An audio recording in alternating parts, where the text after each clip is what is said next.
For some reason, I'm the bad guy every time I talk about this, but I am deeply concerned for women on GLP-1s right now that are not lifting weights, that have never been taught how to nourish themselves, women who are losing chunks and chunks and chunks of hair, malnutrition, right? What does that cause? Osteoporosis. What happens? Even, let's say you're not on a GLP-1. I talk about this all the time. If you don't lift heavy things, you are going to have such a hard time in your older days on this planet. Like, I think when you're young, like, you feel invincible and you feel like that's never going to happen to me. A lot of these people, they are on the path to falling down a flight of stairs, breaking a hip when you're 55, 60, and then paying 6 figures a year to go live in assisted living for Chad to wipe your butt and feed you a tuna salad sandwich. That is the trajectory a lot of people are on. It is chilling. Chilling. There was this GLP-1 influencer that popped up on my feed, and she's like, yeah, I lost all this weight with a GLP-1. Click the link in my bio and, like, sign up for this online telehealth thing. And she makes a commission every time people click that link. And I know, because these companies, I probably get 8 emails a day from these companies saying, Fiona, you could be making 30 grand a month promoting these blah, blah, blah, blah, blah, GLP-1, click the link in my bio and you'll get money. Like, I think it's despicable. But anyways, she made this post and there was a comment that said, help, my hair is falling out in clumps. What do I do? Is there like a hair, skin, and nail gummy I can take? That's a sign of malnutrition. That is a sign of malnutrition. Your hair is made out of food. If you're not eating enough food, your hair will fall out. This goes for people on GLP-1s and not on GLP-1s.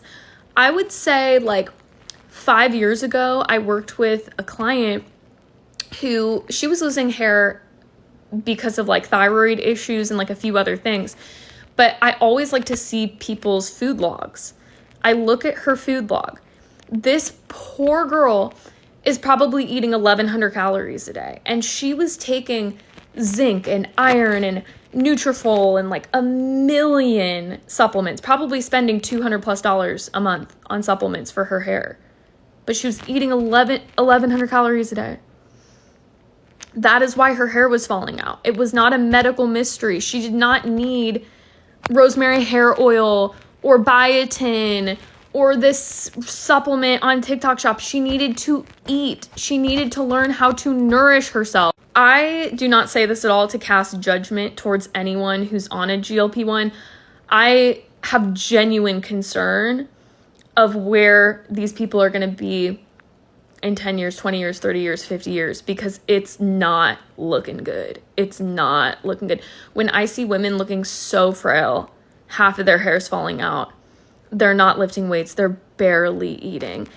That is so scary to me. It's also scary, just chronic yo-yo dieting to me is very scary, because this is like a really big, I'm not saying everyone, but a really big chunk of people going on these GLP-1s are chronic dieters. So they feel like they've done everything and they have a ton of food noise because you're probably malnourished and the food noise is not there for no reason. Why are we not asking, why is the food noise there in the first place? No, let's just shut it off. Why is it there though? Because if you've jumped from this diet to Weight Watchers, to Atkins, to low carb, to Whole30, to paleo, to this, to that, to this, to that, and you've never actually learned how to nourish your body, dieting and learning to nourish your body are two different things. A lot of these women will say, I've done everything. I'm so tired, which I get. I'm so tired. I've done everything. Give me the thing. I'm tired. I've battled this. Give me the thing that's just going to take this away.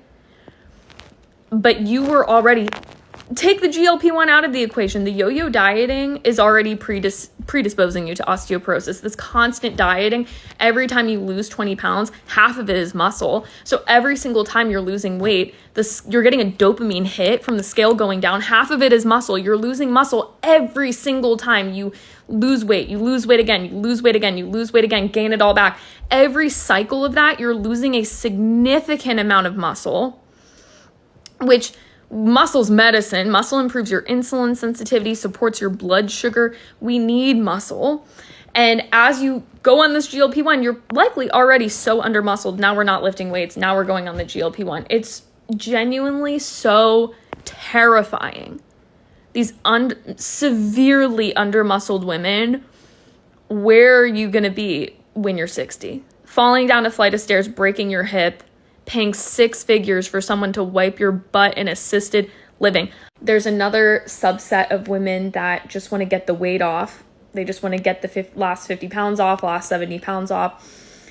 And once they get the weight off, then they'll get off of the GLP-1 and then they'll change their nutrition.